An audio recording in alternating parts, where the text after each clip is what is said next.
Hi, I'm Arnold Beekes, and welcome to Abstract Essay, where ideas take shape, thoughts find depth, and every conversation explores the art of thinking beyond the obvious. And today I have my special guest. He is a brain fitness trainer, no other than Mr. Arnold Beekes. Yes, happy to be here, Daniel. Thank you very much. Welcome back, Mr. Arnold. And can you please introduce more about yourself that I missed? Yes, I've worked for something like 20 years in the corporate world, where I got various leadership positions. Then I became an entrepreneur, which I still am, and I started noticing and working on. It's not so much the outside of people, so what people do and say, but more the inner world of people and how that impacts your own health and well-being, but also of other people. And that is why I started focusing on the brain and everything which is going inside of us, and helping people by doing so to increase their energy, their confidence, their well-being. And the meaning in life. That's what I try to do to help people with. Definitely, Mr. Arnold Beekes. Thank you so much for sharing your knowledge and wisdom to the world. And today, let's talk about trainer about brain fitness. What exactly a brain fitness, and how would you define it in a simple terms? Brain fitness is a state of physical and psychological well-being in which a person uses his or her uniqueness, learns continuously, deals with challenges, and contributes to a better world for everyone. And the reason that I'm focusing on brain fitness is that most people right now, they understand that you need to work on body fitness. You need to exercise, and that can be various things. You can walk your dog, you can play tennis, you can go swimming, you can play soccer, football, you can go to the gym. All these things are fine as long as you do it basically every day, and you keep on doing it until, well, basically until the end. What I noticed through personal experience with my family members, I have a sister with depression, and my mother recently passed away, and she had dementia and Parkinson. Those are all, well, what people say is like, something got to do with the brain. And I'm like, if you are in that situation, that's not good, because at the moment there are not many, well, not even any solutions. So I would say you're screwed once you're in that position. So that's when I came up with the ideas like, hey, we need to focus on prevention and optimization of our brain rather than wait until it deteriorates and it breaks down and it atrophies, and we get to try and do something about it, which is kind of impossible at the moment. So that's why I say, hey, just like body fitness, why don't we work on brain fitness? Definitely. And how is the brain fitness different from general mental health or cognitive health? Well, it encompasses these things. And it's like I'm focusing on, because everything you do, everything you are in life has to do with your brain. If I do my arm or my head like this, your brain is involved. While I'm talking, my brain is involved. So everything, there's basically nothing in life what you're doing in which your brain is not involved. So I cover mental, emotional, spiritual, physical, environmental, and social aspects of your life. which has an impact and is driven by your brain. And at this point in time, I think it's crucial for your audience, Daniel, that we don't have just one brain. People think it's brain, then they point to the head, and the skull is like this kind of lumpy piece of meat. So that's my brain. Well, that's one of your brain. It's the head brain, which mainly focused on what you asked, the cognitive part, the thinking part. But we also have a heart brain, and we also have a gut brain. Why is brain fitness important to everyday stage of life, Mr. Arnold? Well, I would say it's especially important for prevention and optimization. Is like if you don't want to get in old age into dementia and Parkinson and Alzheimer's, you need to keep on working on your brain fitness. If you want to be contributing, maybe even competitive in today's world, you need to make the most use of your potential, and most people are not fully using their potential. And in order to do that, you need to upgrade your brain. And that's where I developed a training program to help people to upgrade their brain. So it's Can for health, it's for yes, well-being, it's for performance. Mr. Arnold, can brain fitness exercise actually prevent cognitive decline as we age? Yes, it can. It can. It's not only as it relates to, there have been a lot of research which has proven that it can prevent Alzheimer's and dementia and even Parkinson. So, and I would say it's rather the opposite, Daniel, is that we can even grow, and we can, like I said, we can upgrade our brain, and there's no limit to your age. And it's like, it's even in your brain, there you can make new connections. Yeah, they call it neuroplasticity, where you create new connections in your brain, new wiring, and that can go on until you're 100 years old. There's even, and that's a research which I saw just, I think, 2 weeks ago, where even up to the old age, there are new neurons uh, which are being born in your brain. And previously, the thought is like, well, that stops after the age of 20. That's not true. It goes on the rest of your life. But it's like with anything, if you don't use it, you lose it. What are some of the most or best daily habits for maintaining a fit and healthy brain? Number one, and that's a, when I'm saying that, people don't expect that, but everyone can relate to it, is that you have to be kind to yourself. Most people are not kind to themselves because we have this inner voice, which we literally call the inner critic. And that's always saying, like, Arnold, you didn't do that right. Arnold, you should have done that right. Arnold, you should have said this. Arnold, why did you say A and not B? And that was not good enough. And that, all the persons I talk about all over the world, everybody recognize that we have this nasty inner voice, which is all the time criticizing you. That's not helping you. That's not inspiring you. That's not motivating you. So what I say is transform that inner critic into an inner cheerleader. And say, hey, be kind to yourself. Give yourself a pat on the shoulder. Say, hey, you did okay. You did your best.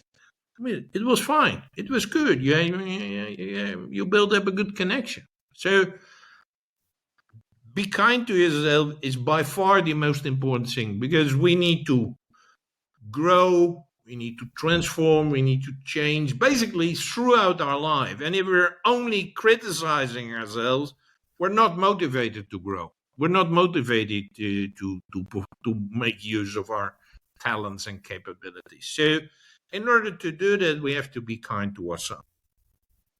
Number two is to help other people. It's very good for your brain is to help other people. And they don't have to be big things. It can be small things, just holding a door open when you enter a supermarket for a customer behind you, or is like helping an elderly person for using his or her computer, or it can be well, like yourself is you have a podcast platform where you share very relevant information with a wide audience. That's also helping other people. So helping other people is really, really crucial for your fitness, especially for your brain fitness, because you can only help other people if you know what you're talking about. Definitely very well said, Mr. Arnold. Very well said. Be kind, people, be kind. How does physical exercise influence brain fitness? Hugely. So that's why I say my training program includes mental, emotion, but also physical aspect.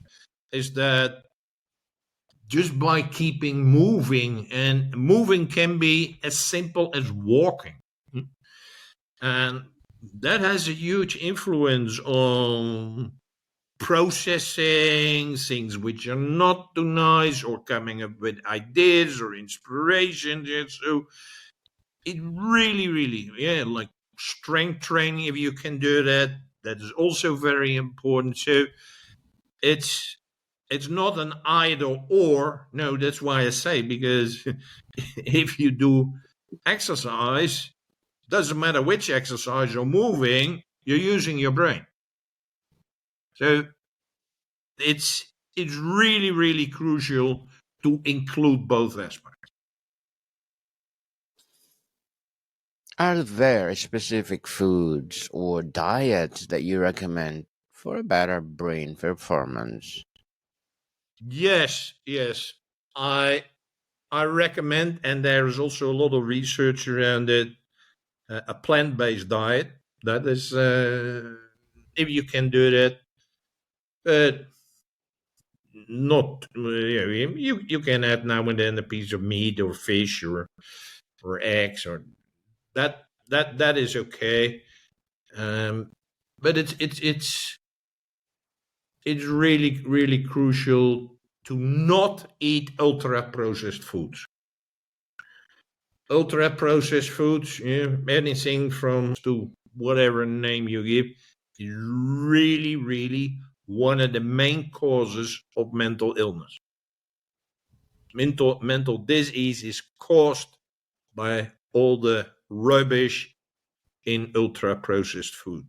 And unfortunately, I see there's a huge growth in people eating ultra processed food from, well, not only for dinner, but I see people here for breakfast that they order ultra processed food. So it's um, it's crucial that you don't do that, and that you eat healthy, and preferably, like I said, plant based, natural thing, stuff which you cook and prepare yourself, and wholesome foods.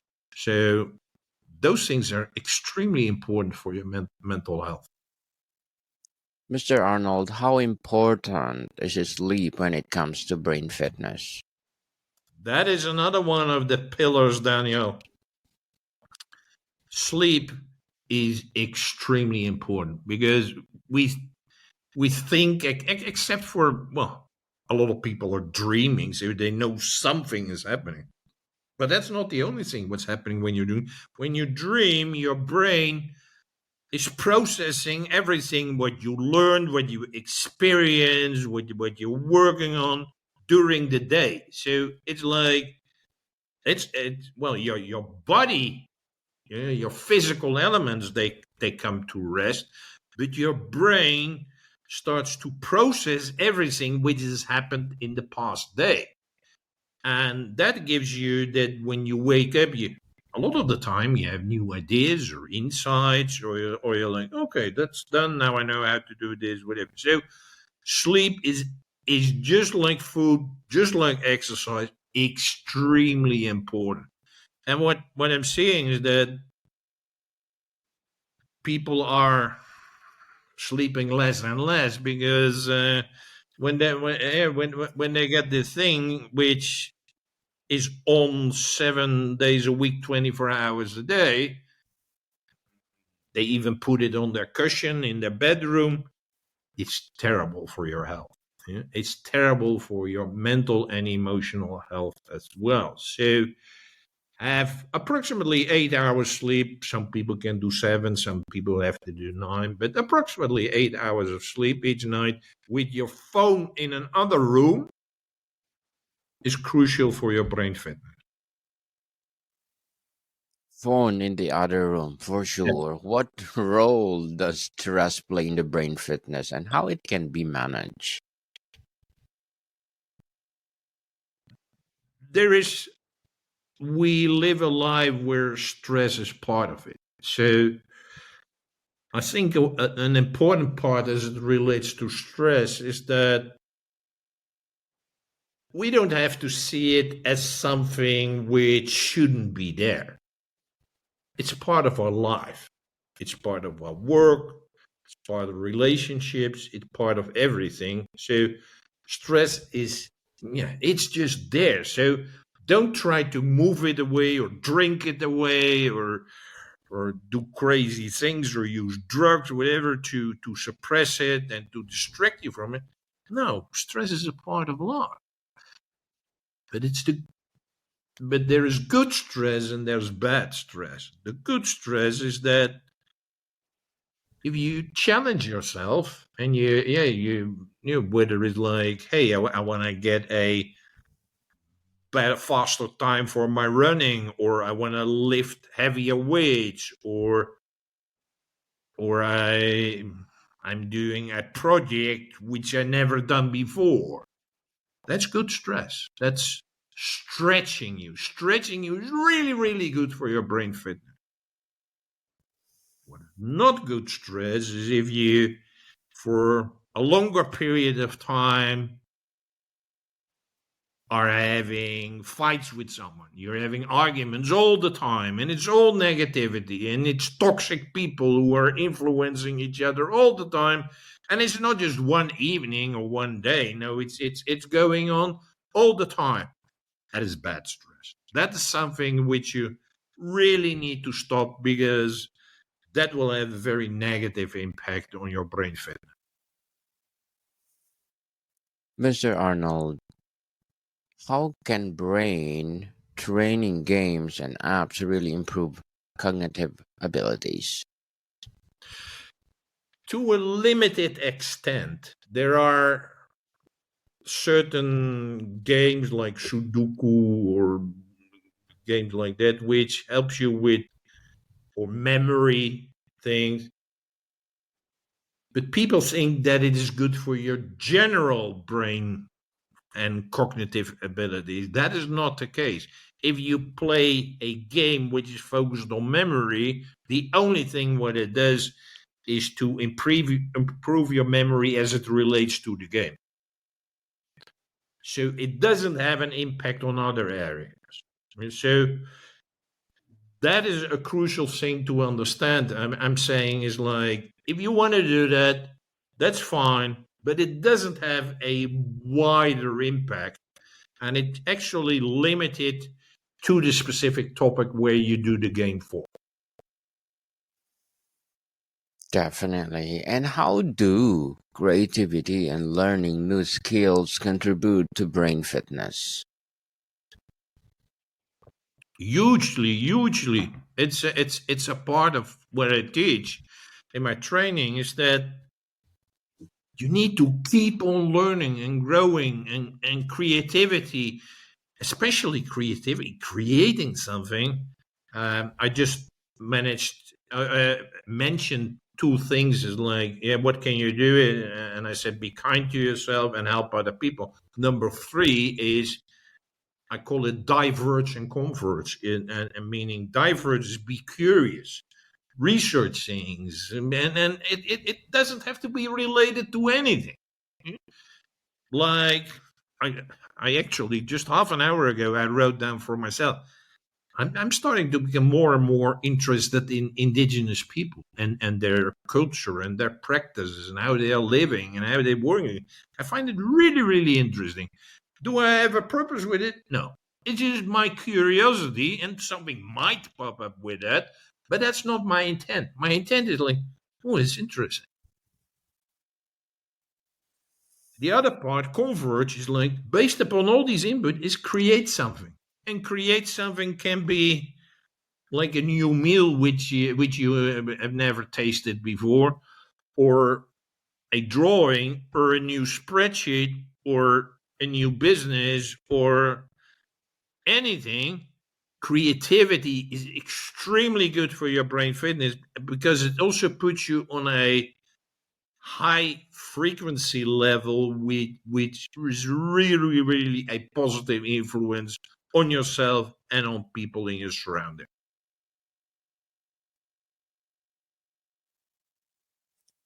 And what is a neuroplasticity and why is it important for brain health, Mr. Arnold?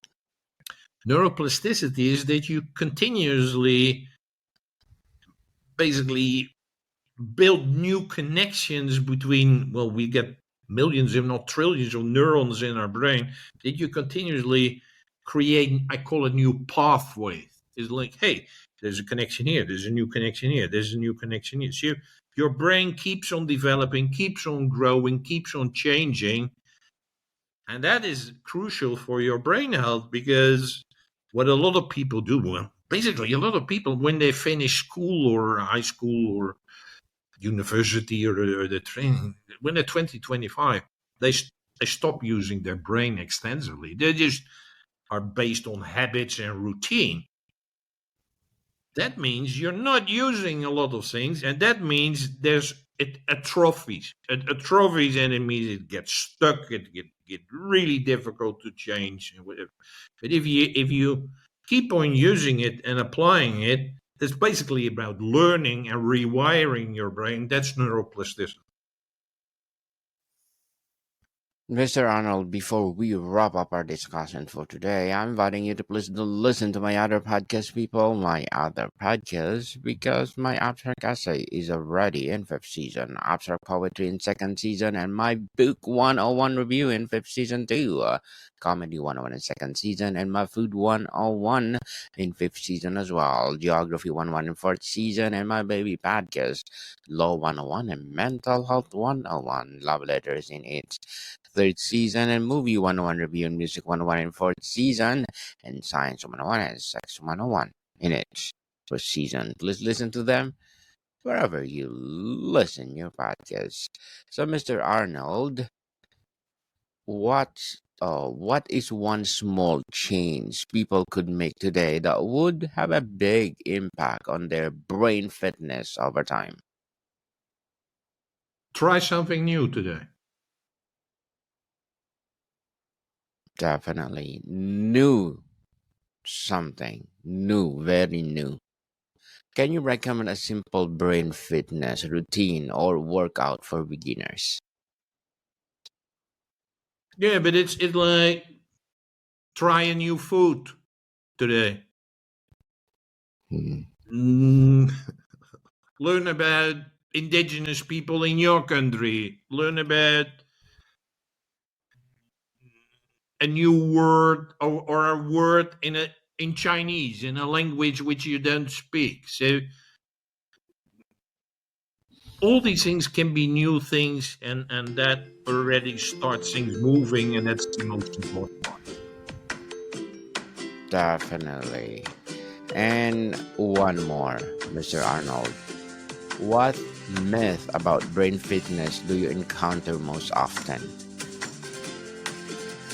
It's a big one. It's a big one to close the session, Daniel, but it is really important. It's the myth around mental illness. There are That now millions and millions of people worldwide, they're labeled that they have a mental illness. There's basically nothing wrong with your brain. They tell a mental illness that there's something wrong with your brain, but there is not. It's just some kind of emotional problem or societal problem or social problem which you're dealing with. There's really, really nothing wrong with your brain. So don't get into medicine which numb you down, make you more dumb, makes you basically your life lousy, and you feel a victim. No, man, you are not. There is no disease. There is no illness. It's just like you're just having some emotional problems. You're just having to deal with that instead of running it away and trying to take medicine to escape from it. But there's nothing wrong with your brain. Yes, indeed. Thank you so much for sharing your knowledge and wisdom to the world, Mr. Arnold. And can you please invite our listeners to support your advocacy, your business, or whatever projects that you're doing right now? Yes, I would like to invite the viewers and listeners to my website, which is called braingym.fitness. Braingym.fitness. There they can find my flagship training program. It's a 15-week training program where I help people to move from fitting in to flying out. There are also master classes, which are video-based workshops where I kind of address you individually and we talk about various topics like emotions, like your uniqueness, like curiosity, like habits.